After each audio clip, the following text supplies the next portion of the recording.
మనోజన్యం. ఈ ప్రపంచం అంతా కూడా మనస్సు ఎలా ఉంది, దాన్ని తెలుసుకునే విధానం, దాన్ని ఎలా చూడాలి, ఎలా తెలుసుకోవాలి, ఎలా గ్రహించాలి అని చెప్తూ కొన్ని విషయాలు మనం చెప్పుకున్నాము. ఈరోజు మళ్ళీ సరస్వతి అమ్మవారు ఉపదేశం చేస్తూ ఇంకొన్ని విషయాలు చెప్తూ నానాచార విహారాఢ్య సలోకాంతర సంచర యస్మిన్నేవ ముహూర్తే త్వం మృతిమభ్యాగతః పురా. రాజా విదురథ, మనం సామాన్యంగా అనుకునే విధానం ఎలా ఉంటుంది అంటే, దేహాన్ని చాలించిన తర్వాత ఎక్కడికో ప్రయాణం చేసి అక్కడి నుంచి మళ్ళీ రావటం, ఇక్కడ ఈ జన్మలో ఈ లోకంలో ఉండటం, మళ్ళీ శరీరాన్ని విడిచిపెట్టి వెళ్ళటం, ఇలా మనం భావంలో ఉంటాం. దాన్ని సరస్వతి అమ్మవారు చెప్తున్నారు, ఆయన ఇలా అనుకోవడం వల్ల ప్రపంచం చాలా విస్తారంగా ఉంది అనే భావన. ఈ భావనలో కొన్ని కష్టాలు ఉన్నాయి. ప్రపంచం ఇంత పెద్దగా ఉంది కాబట్టి దీని నుంచి బయటికి రావడం వల్ల ఎప్పుడు ఇలాగే దీనిలో తిరుగుతూ ఉండాలి, ఇటువంటి భయాలు భ్రమలు ఉన్నాయి. కాబట్టి ఆ సరస్వతి అనే వారు ఒక సులభ ఉపాయాన్ని చెప్తున్నారు. ఎక్కడ ఎక్కడ మనస్సులో అక్కడే ఆ ప్రపంచంగా ఉంది అని ఆలోచించింది. అదే అదే సర్వస్వం, అక్కడే తిరుగుతుందో అక్కడే ఈ విధానం చాలా సులభం. మనం చాలా విస్తరించుకుంటే అవకాశం అవుతుంది. మనమే చూస్తాం, మన ఇల్లు చిన్నగా ఉంటే దాన్ని శుభ్రం చేసుకోవడం తెలియదు. ఇల్లు పెద్దగా ఉంది, చాలా పెద్దగా కడతారు, ఒకడే కట్టాలి, చాలా కష్టం. ఇది నరకం అనే చెప్పచ్చు. పెద్ద ఇల్లు, ఇంత పెద్ద ఇల్లు కట్టుకున్నానండి, ఎవరు లేదు, నేను ఒక్కడే అంటూ చాలా అన్ని సమస్యలు ఉన్నాయి. క్లీన్ చేసుకోవడం సమస్య, రాత్రిపూట ఎవరైనా వస్తారేమో ఆ భయం ఒకటి, ఇల్లు విడిచిపెట్టి వెళ్ళాలంటే భయం, రకరకాల భయాలు ఉంటాయి. అలాగే ఈ విస్తార ప్రపంచాన్ని ఇంత విస్తారంగా ఉంది అంటే ఇది కలవడం కష్టం, ఎక్కడ మనస్సులో కలవడం కష్టం. అందువల్ల ఇది సాధన ఉపాయంగా కూడా దీన్ని మనం చూసినప్పుడు మనస్సే సర్వస్వం, చిత్తమే సర్వస్వం. ఆ మనస్సులోనే అంతా ఉంది. ఆ బుద్ధిలో ప్రధానమైన కేంద్రం అంటారే, అలా ఆ మనస్సులోనే జగత్తంతా ఉంది అని దర్శించినప్పుడు ఆ జగత్తుని లయం చేయటం, మనస్సులో లయం చేయటం కొద్దిగా తేలిక. ఆ మనస్సుని పరమాత్మలో లయం చేయటం అప్పుడు ఇంకా కొంచెం సులభం అవుతుంది. ఈ దృష్ట్యా కూడా అమ్మవారి ఇలా ఉపదేశం చేస్తున్నారు అనుకోవచ్చు. ఏమని చెప్తున్నారు అంటే, విదురథ, ఇప్పటి వరకు చాలా చెప్పావు, నా పేరు, నా పిల్లలు, నా రాజ్యం, చాలా రకాలుగా చెప్పావు. ఇప్పుడు నీకు సత్యాన్ని చెప్తాను. నానాచార విహారాఢ్య, ప్రపంచం చాలా విస్తరించింది అని చూస్తున్నావు. ఇక్కడ నానాకాలైన భ్రాంతులు విజృంభిస్తున్నాయి.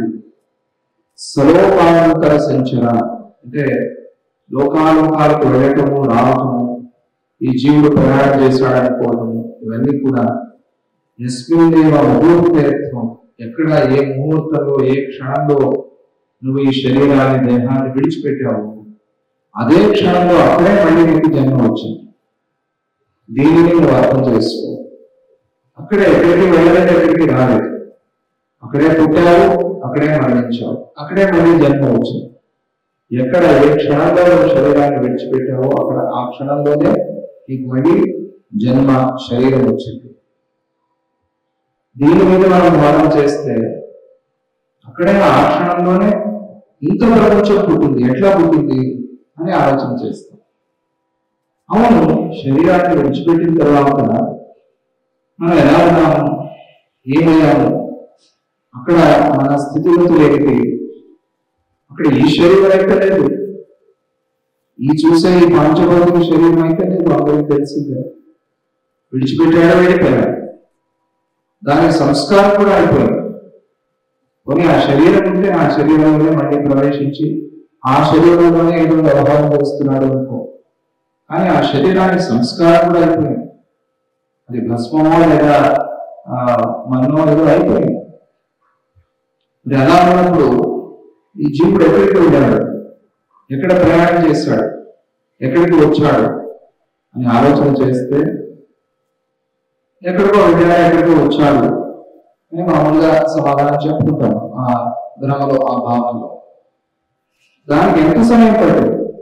అలా వెళ్ళటానికి రావడానికి ఎంతకాలం రావాలి?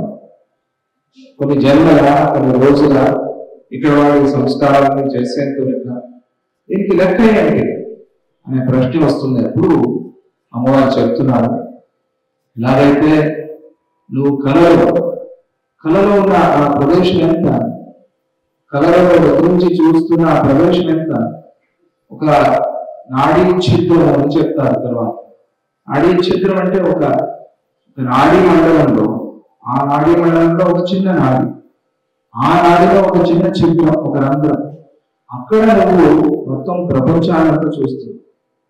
అంతా కనిపించింది. కనిపించి అక్కడ అనుభవానికి కూడా వచ్చింది. చాలా మంది ఏడుస్తున్నారు, నవ్వుతున్నారు, చాలా రకాలుగా ఆ కళలో జరిగిపోతున్నాయి. అక్కడ ఎలా పట్టింది ఈ ప్రపంచం? అలాగే నీ చిత్తంలో, నీ మనస్సులో కూడా ఈ ప్రపంచం పట్టి ఇది విస్తరించి బయటికి మళ్ళీ ఒక జన్మలాగా, ఒక శరీరంలాగా, దానికి సంబంధించిన బంధువులు వీళ్ళందరూ కనిపిస్తున్నారు. అందువల్ల దీనికి మూలం చిత్తము. ఆ చిత్తం నుంచి ఈ ప్రపంచం వచ్చింది. తదైవ ప్రతిభీషాతే స్వయమేవోదితాహుది ఏకామావర్త చలన త్యక్త్వా దత్తే యథాపర. తదైవ ఆ క్షణంలోనే, ఏ క్షణంలో నువ్వు అక్కడ దేహాన్ని విడిచిపెట్టావో అదే క్షణంలో, అదే సమయంలో ప్రతిభీష, ఈ కనిపించే ఈ జగత్తంతా కూడా స్వయమేవ ఉదితాది. ఎట్లా వచ్చింది అంటే, ఎవరు జీవించి ఉన్నప్పుడు సాధన చేసి ఆ జ్ఞానాన్ని కాల్చేస్తున్నారో వారికి మళ్ళీ తాపత్రయం లేదు. వాళ్ళు పరమాత్మలో, భగవంతుల్లో లయం అయిపోతున్నారు. అందుకోసమే కదా జన్మ. అలా ఎవరు చేయలేదో వారికి స్వయమేవ ఉదితాది. ఎలా వస్తుంది అని ఎవరు చెప్పలేరు. ఆ చిత్తము సంస్కారాన్ని బట్టి గుర్తు చేసుకుంటాం. ఆ జ్ఞాపకం చేసుకోవడం వల్ల, లేదా కొత్త జన్మ, కొత్త లోకాలు అన్ని ఆ సమయంలో ఆయా సంస్కారాన్ని బట్టి, కొన్నిసార్లు అనుభవానికి, సంస్కారానికి అతిరిక్తంగా దాన్ని దాటి కూడా కొన్ని సందర్భాల్లో అనుభవం మనకి వస్తుంది. ఏకమావర్త చలన త్యక్త్వా దత్తే యథాపర. ఒక సుడిగుండం ఉంది, అది ఎలా పెరిగి పెరిగి పెరిగి ఇంకో సుడిగుండంతో కలిసి ఒకే పెద్ద సుడిగుండం అయిపోతుంది. లేదా చిన్న చిన్న సుడిగుండాలు అటు ఇటు ఇటు ఇటు కలిసి కలిసి కలిసి ఒకటే అయిపోయినట్టుగా ఏకామావర్త చలన త్యక్త్వా దత్తే యథాపర. ఇది మాత్రమే కాక ఇక్కడ ఈ సుడిగుండం పోయి ఇంకో చోట పుట్టి ఇంకో చోట సుడిగుండం అవుతుంది. చూసే ఉంటారు మీరు నదుల్లో, సముద్రాల్లో, చెరువుల్లో. క్షిప్రమేవ నదీ వాహ దిక్ప్రవాహస్తథైవ చ. ఇలా నదీ ప్రవాహం వెళ్తూ వెళ్తూ వెళ్తూ సుడిగుండాలుగా మారినట్టుగా, ఒక సుడిగుండం ఇంకొక సుడిగుండంగా మారినట్టుగా, కొన్ని సుడిగుండాలు కలిసి ఒకే పెద్ద సుడిగుండం అయినట్టుగా రకరకాలుగా ఉంటుంది అది ఆ వ్యవహారం. అలాగే విప్రవాహ అంటే ఈ జ్ఞాన ప్రవాహం, ఇది అక్కడే అదే క్షణంలో ఆ ఉన్న చోటే రకరకాల శరీరాన్ని ధారణ చేస్తుంది. ఆవర్తాంతర సమ్మిశ్ర యథావర్త ప్రవర్తతే. ఆవర్తం అంటే సుడి. ఆ సుడిగుండం అలా అలా కలిసి కలిసి వెళ్ళి ఒక పెద్ద సుడిగుండం అయినట్టుగా యథావర్త ప్రవర్తతే. అలా కదాచిదేవం సర్గశ్రీ మిశ్రా మిశ్రా చ వర్ధతే. ఒక్కొక్కసారి మిశ్రంగా కనిపిస్తుంది, ఇంకొకసారి అమిశ్రంగా కనిపిస్తుంది, కలిసినట్టుగా కనిపిస్తుంది, ఇంకొకసారి కలవనట్టుగా కనిపిస్తుంది. ఇది కూడా అంతే. అయినా మేల్కొని ఉన్నప్పుడు ఇది ఇతర జీవులతో కూడినదై అప్పుడు మిశ్రంగా కనిపిస్తుంది. మేల్కొని ఉన్నాం, మనం చూస్తున్నాం, అనుభవిస్తున్నాం అనే భావన మనకి. అదే స్వప్నంలో ఉన్నప్పుడు ఈ భావన లేనప్పుడు అమిశ్రం, ఒక ఒక్కనే ఉన్నాను కానీ అందరినీ చూస్తున్నాను, అందరినీ అనుభవిస్తున్నట్టుగా ఉన్నాను, అందరితో మాట్లాడుతున్నాను, అందరూ నాకు కనిపిస్తున్నారు. ఇటువంటి భావన అమిశ్ర భావం, అందువల్ల అమిశ్రంగా ఉండేది. తస్మిన్ మృతి ముహూర్తే ప్రతిభానం ఉపాగతం. అలా ఆ మృతి ముహూర్తం, అదొక ముహూర్తం, ఆ మరణ ముహూర్తం. మహాత్ములు జీవన్ముక్తులు ముహూర్తాన్ని చూసుకుని దేహాన్ని విడిచిపెడతారు. ఎక్కడ చూసామన్నది భీష్ముడి కథ. భీష్ముడు ఇచ్చాడు, ఆయనకి భయంకరమైన బాణార్థంగా పడిపోయాడు. ఆ శరాసనం మీద పడి ఉన్నాడు, అంకుశయ్య మీద పడి ఉన్నాడు. అటువంటి ఆ భీష్ముడు అలాగే దక్షిణాయనం ఉత్తరాయణం వచ్చే కొరకు నేను దేహాన్ని ధరించి ఉంటాను, ఇలాగే ఉంటాను అని అనుకుని ఉత్తరాయణం వచ్చినప్పుడు శరీరాన్ని విడిచిపెట్టారు. అలా కొన్ని ముహూర్తాలు, మంచి ముహూర్తాలు ఉన్నాయని చెప్తారు. అనేది అడిగి వస్తుంది, అదే ఇన్విటేషన్ వేసుకుని అది ఏంటి అన్ఎక్స్పెక్టెడ్ గెస్ట్ అంతే, అట్లా వస్తాడంతే. ఎవరికి తెలియదు ఆ అతిథి ఎప్పుడు వస్తాడు. అతిథి అంటే తిథి లేని వాడు, ముహూర్తాలు లేని వాడు ఎప్పుడు వస్తాడో తెలియదు. అందుకనే ఆ గ్రహీతైవకేశేషు మృత్యునా ధర్మవాచలేదు అని ఎప్పుడు మనం పిల్లలు పట్టుకున్నాడు అనుకుంటూ ఉండాలి. మన నుంచి మనం పిల్లలు పట్టుకున్నాడు, ఎప్పుడు లాగేస్తాడో తెలియదు కానీ ధర్మాచరణ చేస్తూ ఉండు, మంచి పనులు చేస్తూ ఉండు. ఎప్పుడు వస్తుందో తెలియదు, ఇది ఎవరికి చెప్పి వచ్చేది కాదు, తెలిసి వచ్చేది కాదు.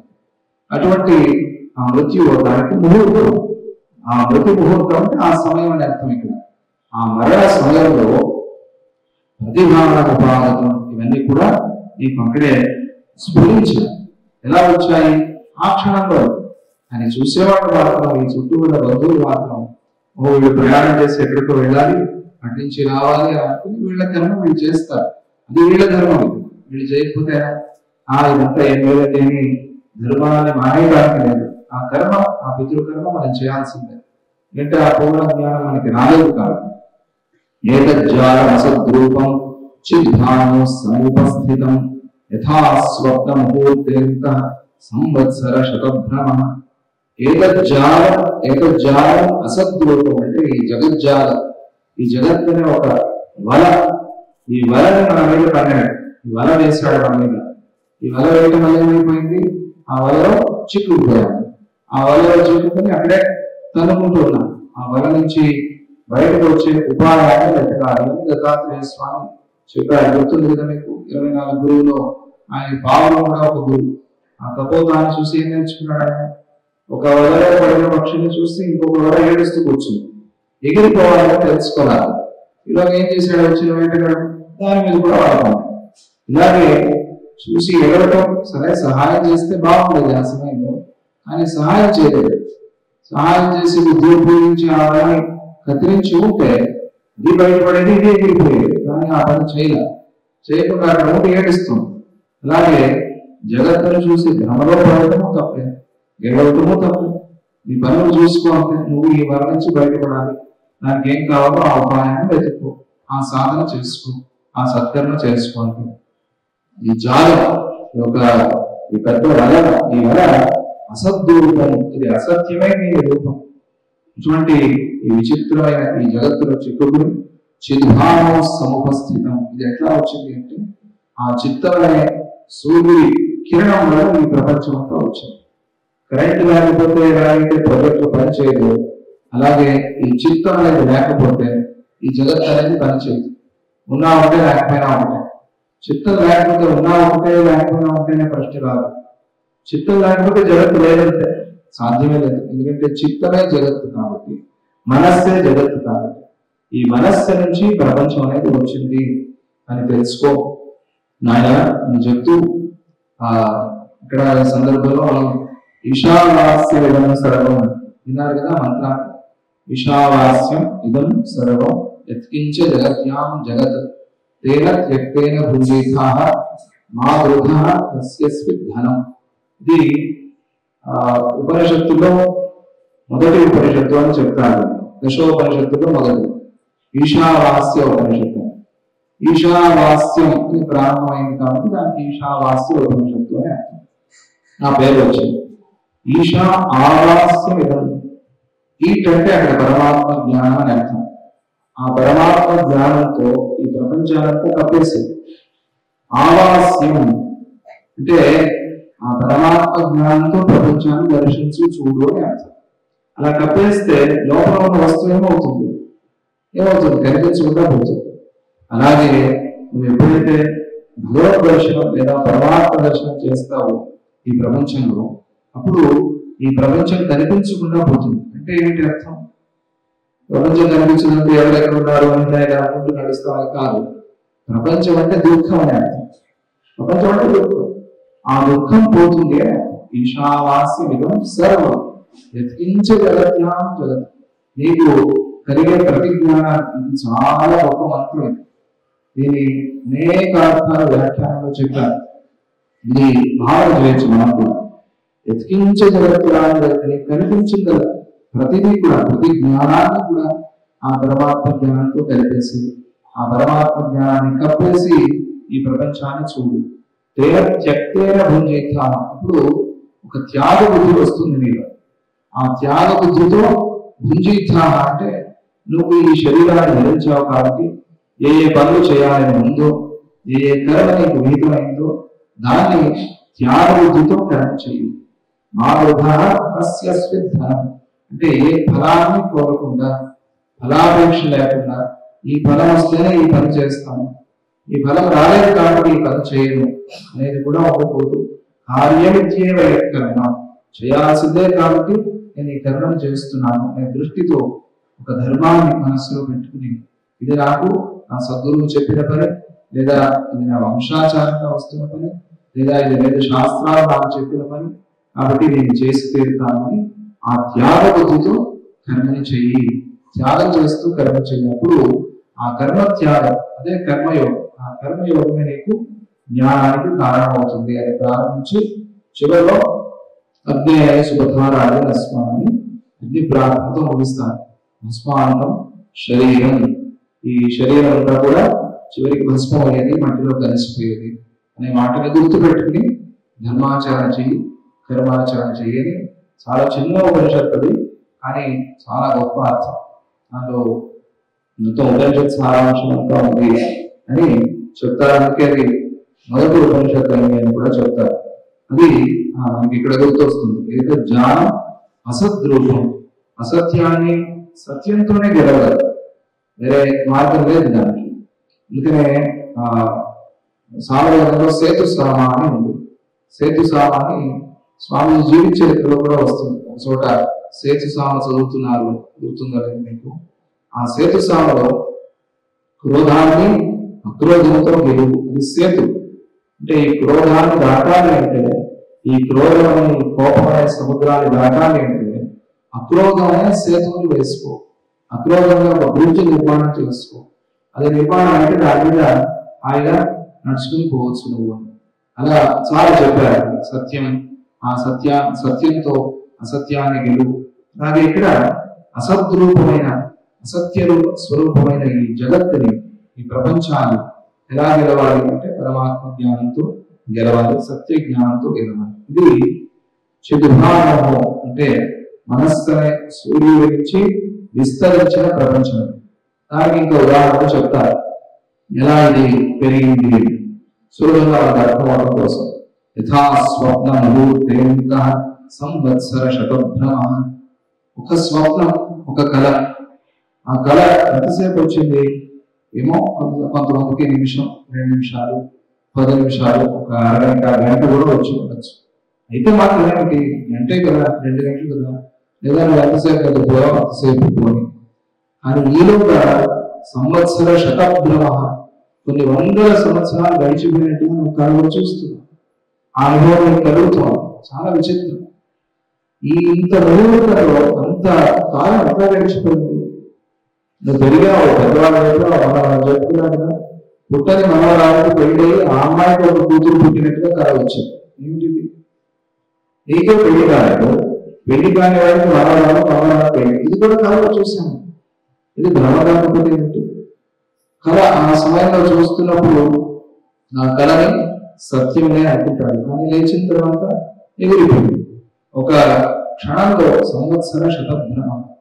అలా ఎవరైతే పడుకునేటప్పుడు ఈరోజు నేను తెలిసి తెలియక ఈ దోషం చేశాను, నా వల్ల ఈ పాపం జరిగింది, ఈ పాపాన్ని నేను కడిగేసుకోవాలి, ఈ పాపం పోవాలి అనుకుని నిద్రపోతారు అని ఆలోచన చేసి మంత్రాలు ఉన్నాయి కదా, రాముని స్కందం, హనుమంతం, ఐనతేయం, రుకోదరం, వీళ్ళందరినీ స్మరణ చేసి ఆ పాపాన్ని పోగొట్టి సద్గురువుని ప్రార్థన చేసి పడుకుంటే ఆ కళలో ఈ పాపం చేసినందుకు మనం ఏ శిక్షనైతే అనుభవించాలో ఆ శిక్ష అనుభవించినట్టుగా కళ వస్తుంది. భయంకరమైన శిక్ష అనుభవించాం. ఆ అనుభవానికి ఎలా రావాలి అంటే చెమటలు బట్టి ఏడు నుంచి వీడికి కొంతమంది అరుస్తారా మాట్లాడతారు కూడా. ఈ అనుభవం హరిశ్చంద్రుడికి కలిగింది. రాబోయే కథలో అది కూడా చెప్తారు. మార్కండేయ పురాణంలో చాలా మంచి ఘట్టం అది, చదవండి. హరిశ్చంద్ర ఉపాఖ్యానం. ఆయన నానా కష్టాలు పడ్డాడు హరిశ్చంద్రుడు. ఎందుకోసం? సత్యం కోసం. ఎందుకని ప్రారంభంలో అసత్యం ఆడాడు, సత్యాన్ని గురువు తెలుసుకోకుండా అసత్యం ఆడాడు. తర్వాత సత్యానికి ఉన్న గురువు తెలుసుకున్నాడు. గురువు గారు మార్గం చూపించారు, సత్య మార్గంలో నడువు నీకు మంచిది అవుతుంది. అందుకోసం నానా పరీక్షలు పెట్టాడు విశ్వామిత్రుడు. తీసుకుని ఆ సత్య మార్గంలో నడుస్తూ చివరికి కాటిగారయ్యాడు. నానా కష్టాలు పడ్డాడు. చివరికి ఆకలి దప్పి ఇవి రెండు తట్టుకోలేక శ్మశానంలో నీళ్ళు ఎక్కడ దొరుకుతాయి? ఈ కాలంలో బోర్డులో ఊహిస్తున్నారు, పూర్వకాలంలో లేదు కదా, శ్మశానంలో నీళ్లు తాకూడదు. ఇక్కడ బోర్డు నీళ్లు లేదు తాగేది. బయటకు ఎక్కడికి వెళ్తే కరువు, విపరీతమైన కరువు, ఎట్లా నీళ్ళు. ఎవరు నీళ్ళు ఇచ్చేవాడు లేడు ప్రపంచం. ఆకలి దప్పిక. ఆ సమయంలో చాలా ఘోరమైన కష్టాన్ని అనుభవించి ఇక ఏ ఆహారం తర్వాత ఏం తినాల్సి వచ్చింది తెలుసా? తెలియదనుకోండి, అది తినాల్సి వచ్చేది. ఎదురుగా ఉంది ఆ శరీరం, అదే తినాల్సి వచ్చింది. తినకుండా తెచ్చుకోలేదు. ఆ సమయంలో ఏడ్చాడు హరిశ్చంద్రుడు. ఇటువంటి కష్టం ప్రపంచంలో వాళ్ళ ఊరికే రాకూడదు అని నేను నా సద్గురువులో ప్రార్థిస్తున్నాను. ఏమిటిది ఇంత ఘోరం? నేను ఎప్పుడో అసత్యం ఆడను కలుగుతూ చేస్తున్నాను. గురువు గారికి ఇస్తానని మాట ఇచ్చి అసత్యం ఆడాను. ఆ అసత్య దోషం పోయేందుకు ఎన్ని పరీక్షలు పెడుతున్నారు. అందుకనే అసత్యం అనేది చాలా ఘోరమైన పాపం చెప్తారు. అది సత్యం ఆడటం చాలా గొప్ప వరం. సత్యనిష్ట, సత్యవ్రత అని రామచంద్రుడికి పేర్లు ఉన్నాయి కదా. అలా సత్యం అనేది చాలా గొప్పది. ఆ వాక్కు ద్వారా మనం అన్ని జపాలు అన్ని తపాలు చేస్తాం. దానివల్ల ఇంత శక్తి పెరుగుతున్నాం. ఆ వాక్ అనేది చాలా ప్రధానం. సత్యం పలకడం అనేది చాలా ముఖ్యం. ఆ అసత్యం పలికినందుకు ఇంత కష్టం వచ్చింది నాకు. పడుకుని ఆ ఆకలితో నిద్రపోయాడు. ఆ నిద్రలో భయంకరమైన కళ వచ్చింది హరిశ్చంద్రుడికి. ఆ కళలో 12 సంవత్సరాల శిక్షలు అనుభవించాడు. శిక్ష అనుభవించడమే కాక ఏడ్చాడు కూడా. తాను పడుకున్నవాడు ఎవరైనా చూస్తే హరిశ్చంద్రుడిని ఏడుస్తున్నాడు. అలా ఏడ్చి ఆ కళను అనుభవించి చాలా బాగా నిద్ర ఎలా పడుతుంది మేల్కొన్నానే ఎదురుగా సద్గురు విశ్వామిత్రుడు ఉన్నాడు. ఆయన నీ కష్టం పోయింది, నీ తాపత్రయం పోయింది, నీ పాపాలు కడిగేసుకున్నావు. ఆ స్వప్నం కదా 12 సంవత్సరాలు అనుభవించేది నువ్వు అనుభవించినావు. అందువల్ల రాత్రి పూట కొంతమంది రాసి పడుకుంటారు, ఈరోజు ఏం చేశాను నేను అని. ఇది ఒక రకంగా మంచిదే, కానీ ఆ డైరీ ఎవరికి దొరకకుండా శాంతి పడాలనుకుంటుంది, అది వేరే విషయం. ఎందుకంటే వాళ్ళు వేరే రకంగా ఉపయోగించుకుంటారు. అలా మనం చేసిన మంచి చెడు, ఈరోజు మంచి చేశానని కూడా అనుకోవచ్చు. దీన్ని ఇంకా ఎక్కువగా చేయాలి అనుకుంటే ఎదుర్కొంది. లేదా ఈరోజు పొరపాటు చేశాను, ఈ తప్పు చేశాను, ఈ పాపం చేశాను, ఇక మీద నా వల్ల ఇటువంటి పాపం జరగకూడదు అనుకుని నిద్రపోవడం. అది స్వప్నంలో కనిపిస్తుంది. ఇది గొప్ప సాధన ఆధ్యాత్మికం. అలా కొన్ని సందర్భాల్లో ఆ పాపాన్ని కడిగేసుకునే విధానం కూడా దాని ఉంది. ఎందుకు చెప్పాను మాట అంటే స్వప్నం సత్యం అయిపోతుంది దేని ఎక్కువ మనం పట్టుకుంటే. అందువల్ల అది ప్రధానం కాదు. ఆ స్వప్నంలో 12 సంవత్సరాలు ఆయన చూశాడు. అలాగే ఆ స్వప్నంలో సంవత్సర శతాలు అంటే కొన్ని వందల సంవత్సరాలు కనిపిస్తున్నాయి. ఇది సత్యమైనదా? కాలేదే. అలాగే యథా సంకల్ప నిర్మాణే జీవనం మరణం పునః. సంకల్ప నిర్మాణే కొన్ని సంకల్పాలు వీడు నిర్మాణం చేసుకుంటూ ఉంటాడు. అక్కడ జీవించడం, మరణించడం. స్వప్నంలో చాలా రకాలుగా వీడు వచ్చి పోతూ ఉంటాడు. వీడికి జన మరణాలు కలుగుతూ ఉంటాయి. యథా గంధర్వ నగరే పుట్ల మండల వేదనం. గంధర్వ నగరాలు ఆకాశంలో ఏవో నగరాలు ఉన్నట్టుగా, అక్కడ దానికి పెద్ద పెద్ద కాంపౌండ్లు కట్టినట్టుగా, దాని మీద ఏదో చిత్రాలు కూడా వేసినట్టుగా, పెయింటింగ్ కూడా కొన్ని సందర్భాల్లో చూస్తాము. ఇది సత్యమైందా? అలాగే యథా నవ్యా సంబంధే వృక్ష పర్వత వేపనం. నువ్వు ప్రయాణం చేసి వెళ్తున్నప్పుడు రోడ్డు మీద కానీ, నదుల్లో కానీ, సముద్రంలో కానీ ఆ చుట్టుపక్కల ఉన్న వస్తువులు అన్ని కదులుతున్నట్టుగా నువ్వు చూస్తావు. అవి కదులుతున్నాయా? లేదు కదా. అలాగే ఈ ప్రపంచంలోనే అర్థం చేసుకో. యథా స్వధాతు సంక్షోభే పూర్వ పర్వత నర్తనం. నీలో మార్పులు కలిగినప్పుడు, వాతవిత్త అవశ్లేషమాలు అంటారు కదా, వీటిలో మార్పులు వచ్చినప్పుడు అది అప్పుడు ఆ సమయంలో మన రోగాలు కనిపిస్తాయి. అంటే ఏవో సమస్యలు రావు, ఆ ధాతు మనలో సరిగా లేనప్పుడు. ఇటువంటి సమయంలో ఏదో కొండ లేచి నాట్యం చేస్తుంది అన్నట్టుగా చూస్తాడు. అంటే వస్తువులు కదులుతున్నట్టుగా వీడికి కనిపిస్తాయి. అక్కడే ఉన్నాయి వస్తువులు కదులుతున్నట్టుగా. అంటే ఆ మెట్ల మీద ఎక్కడైనా అనుకుంటాడు, ఆ మెట్లు కదిలిపోతున్నాయని భ్రమ. అటువంటి ఆ భ్రమలు కలుగుతున్నాయి.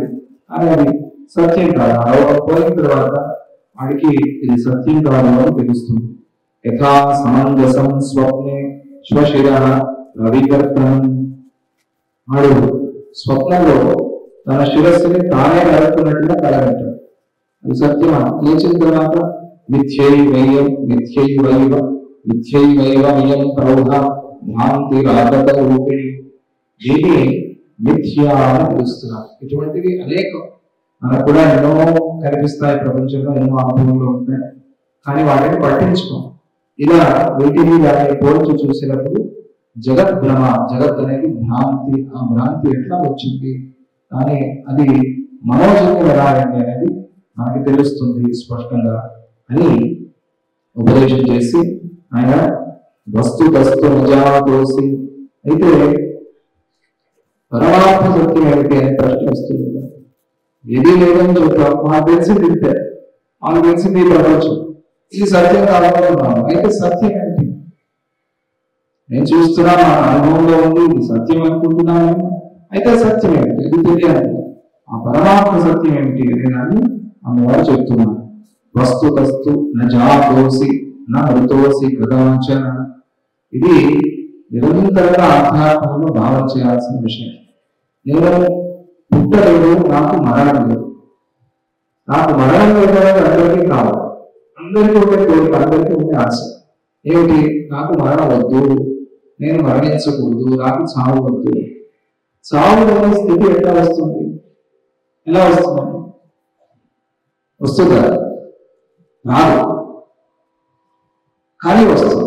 ఎలా వస్తుంది అంటే నువ్వు ఏది మరణం అనుకుంటున్నావు అది మరణం కాదు. ఇది తెలియాలి అంటే నాకు అసలు పుట్టలేదు అనుకోవాలి. నేను పుట్టలేదు అనుకోవాలి. నేను ఎలా పుట్టాను?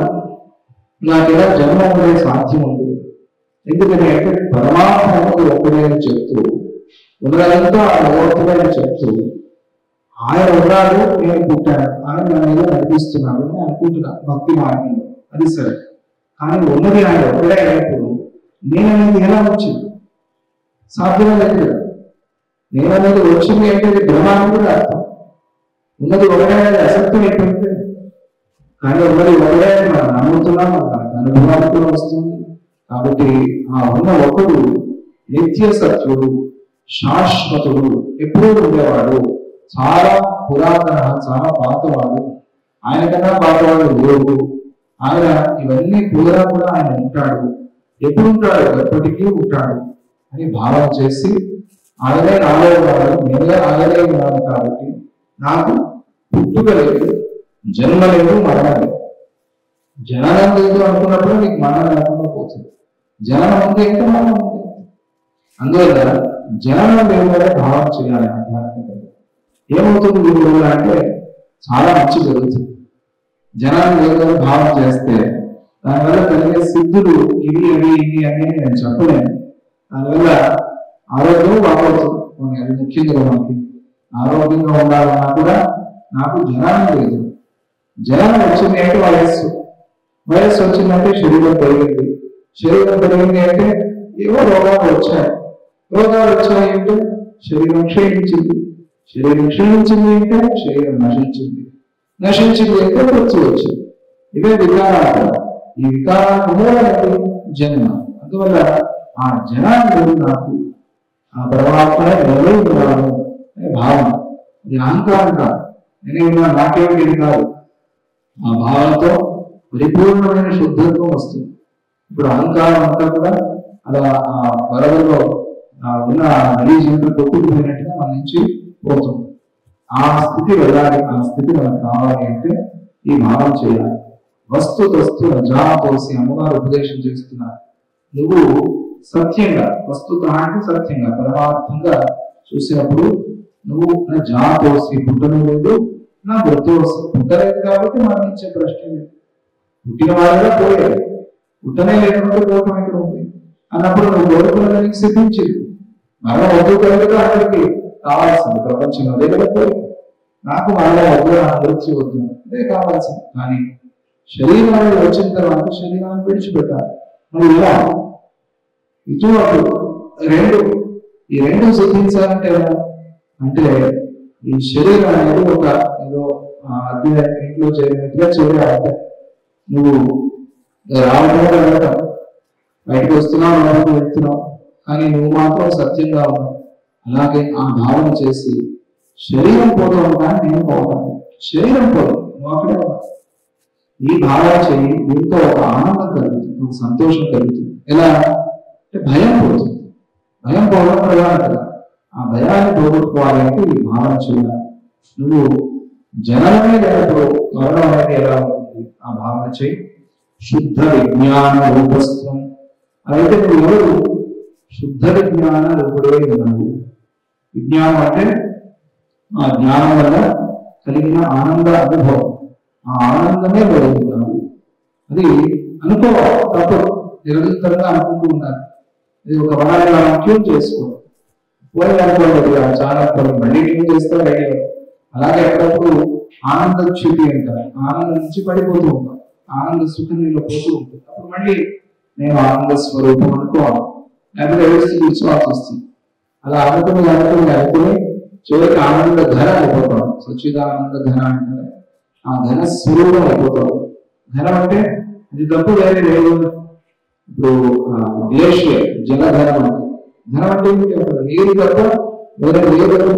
అలాగే ఆనంద ఘన అంటే ఆనందం తప్ప వేరే లేదు. ఎప్పుడు ఆనందంగా ఉన్నవాడు దుఃఖము కష్టము కాకపోతే ఎక్కడి నుంచి వచ్చారు, అవి వచ్చినా కూడా ఏమి ముట్టుకోలేదు. అందువల్ల శుద్ధ విజ్ఞాన రూపుడు నువ్వు తెలుసుకో. శాంత ఆత్మను తిష్టసి, శాంత పరమ శాంతుడు ఆత్మ వరకు నీ ఎందు నువ్వే ఉన్నావు అని తెలుసుకో. పశ్యసి వైక అఖిలం నచ పశ్యసి కించన సర్వాత్మకతయా నిత్యం ప్రకచస్యాత్మనాత్మని. అది ఆ జగత్తులంతటిని కూడా నేను చూస్తున్నాను అని నువ్వు అనుకుంటున్నావు, కానీ అది నిర్వికల్ప సమాధి సమయంలో కనిపించకుండా పోతుంది. దీనివల్ల నిర్వికల్ప సమాధి వస్తుంది. అంటే వికల్ప అంటే మన మనస్సుని చంచలం చేసేవి, మన మనస్సుకి దుఃఖాలు ఇచ్చేవి, మన మనస్సుని లాగేసేవి, ఇటువంటివి వేరే స్థితి, కదలని స్థితి. కదలని దీపంలాగా వీడి మనస్సు అట్లా ప్రకాశంగా నిలిచి ఉంది. ఆ నిర్వికల్ప సమాధి సమయంలో ఇది కనిపించకుండా పోతుంది. దృశ్యమే మిథ్య అయినప్పుడు దానితో కలిసిన దర్శనం కూడా మిథ్యే కదా అని చెప్పడం అమ్మాయి అభిప్రాయం. దృశ్యమే మిథ్య అయినప్పుడు దర్శనం ఎక్కడి నుంచి వచ్చింది? కానీ త్రిపుటి మూడు ఎప్పుడు కలిసి ఉంటాయి. వాటిలో ఏ ఒకటి పోయినా కూడా మిగతావి పోతాయి. పంచపాండవులు ఏ ఒక్కరు కూడా యుద్ధం సాధించేస్తా ఉన్నారు. ఏ ఒక్కరికి యుద్ధం చేయలేని స్థితి వచ్చినా కూడా యుద్ధం కావాల్సిన వాడే గెలిచినట్టుగా అని యుధిష్ఠిరుడు ప్రతిజ్ఞ. అలాగే త్రిపుటిలో దృశ్య, ద్రష్టృ, దర్శనం ఈ మూడింట్లో ఏ ఒకటి పోయినా కూడా మూడు పోతాయి. అందుకని దేని మీద కాన్సన్ట్రేట్ చేయొచ్చు. దర్శనం అంటే దర్శనం, లేదా ద్రష్ట నేను చూసేవాడిని, దృశ్యం నాకు కనిపించేది. ఈ మూడింట్లో ఏదైనా సరే ఒకటి లాంటి సార్ మేడ కట్టి ఉంటారండి వీటితో కార్డ్స్తో, దానిలో ఒకటి దాకా పూర్తిగా పడిపోతుంది. అలాగే ఇది మేడ గాలికి పడిపోయే మేడ. దాన్ని ఆ దృశ్యం అయినప్పుడు దర్శనమే లేదు కదా, అలా భావం చేసి ఆ దర్శనాన్ని, ద్రష్టని కూడా, ఆ అజ్ఞానాన్ని కూడా నువ్వు పోగొట్టుకో. సర్వాత్మకుడు కావటం వల్ల నువ్వు నీ అందే ప్రకాశిస్తూ ఉన్నావు. మహామణిగోదార ఆలోక ఇవ భాస్వర వస్తుతస్తు భూపీఠమిదం నచ భవానయం. మహామణిలాగా వెలిగిపోతూ ఉన్నది, సూర్యుడిలాగా ఆలోక ఇవ భాస్వర, సూర్యుడిలాగా మండిపోతూ ప్రకాశిస్తూ ఉన్నది అయిన ఈ భూపీఠము కూడా మిథ్య అని తెలుసుకో.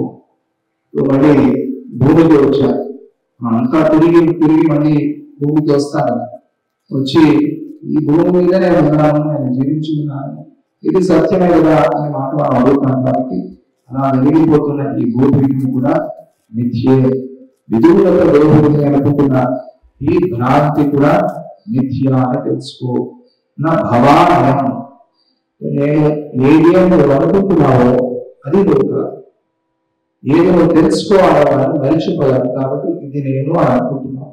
అలా అనుకోవడం వల్ల నీకు ఈ భ్రాంతి మిథ్య కలిగినది.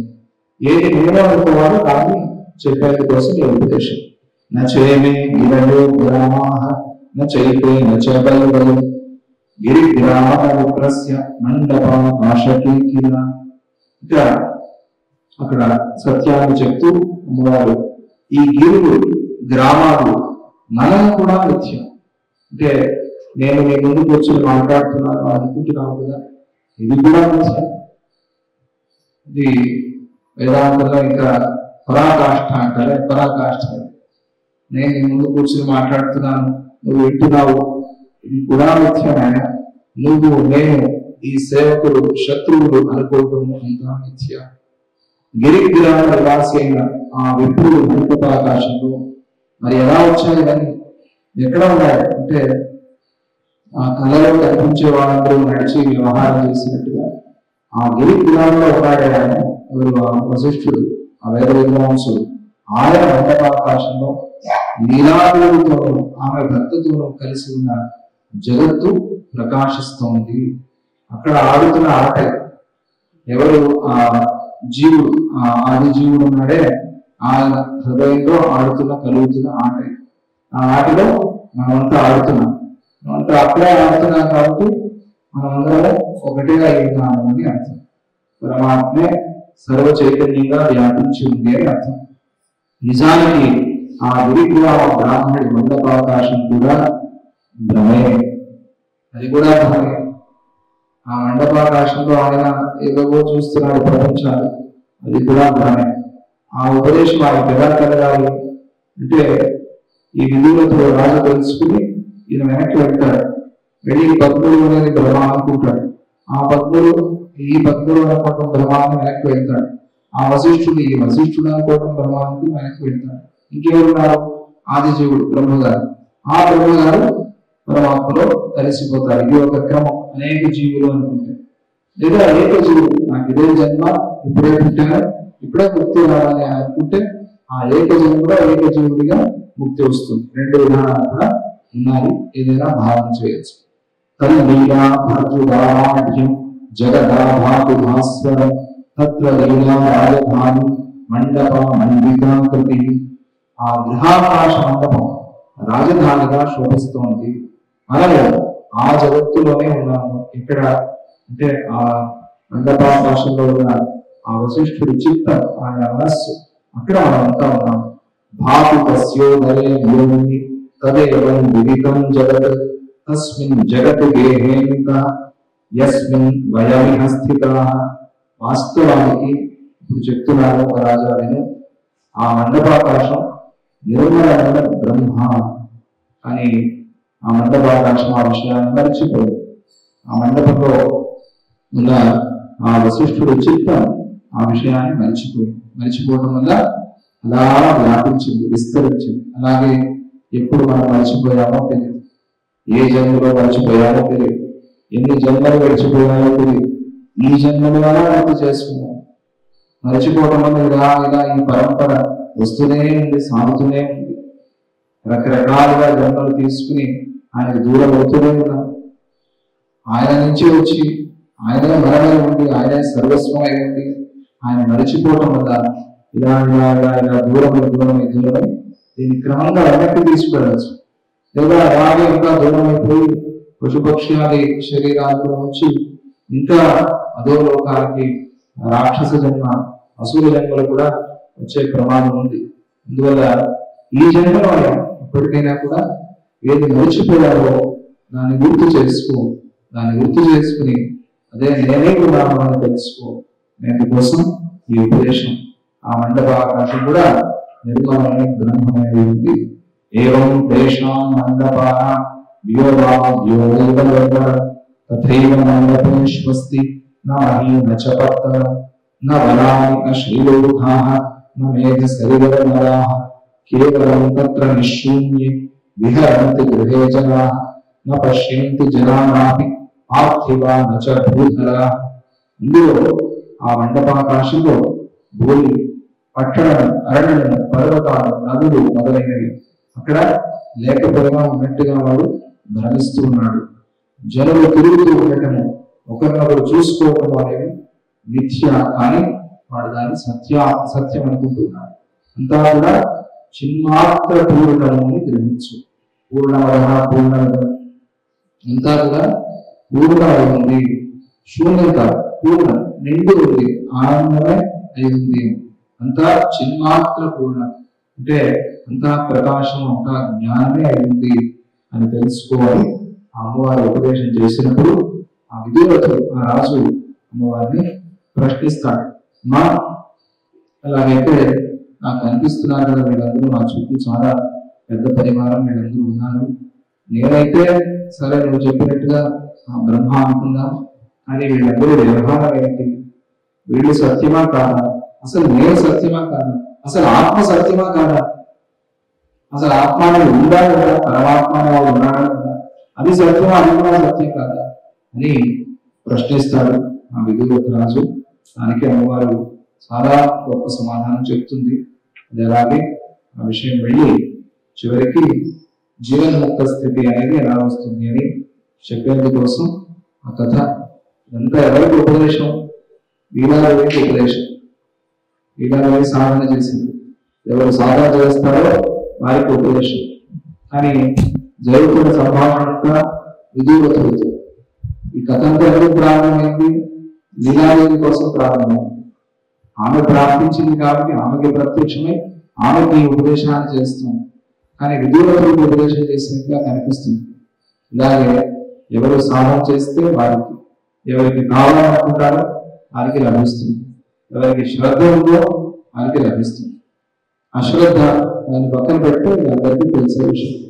ఆ అశ్రద్ధ ఉంటే మాత్రం ఇది మన దరికి చేరదు. అందువల్ల ఆ శ్రద్ధని తీసేసి శ్రద్ధని పెంచుకుని ఆ విషయాన్ని తెలుసుకుని ఇది మనం మరచిపోయాము దాన్ని మళ్ళీ జ్ఞప్తికి, స్మృతికి, జ్ఞాపకాన్ని తెచ్చుకునే ప్రయత్నం చేద్దాము. అందుకు సద్గురు అనుగ్రహాన్ని ప్రార్థన చేస్తూ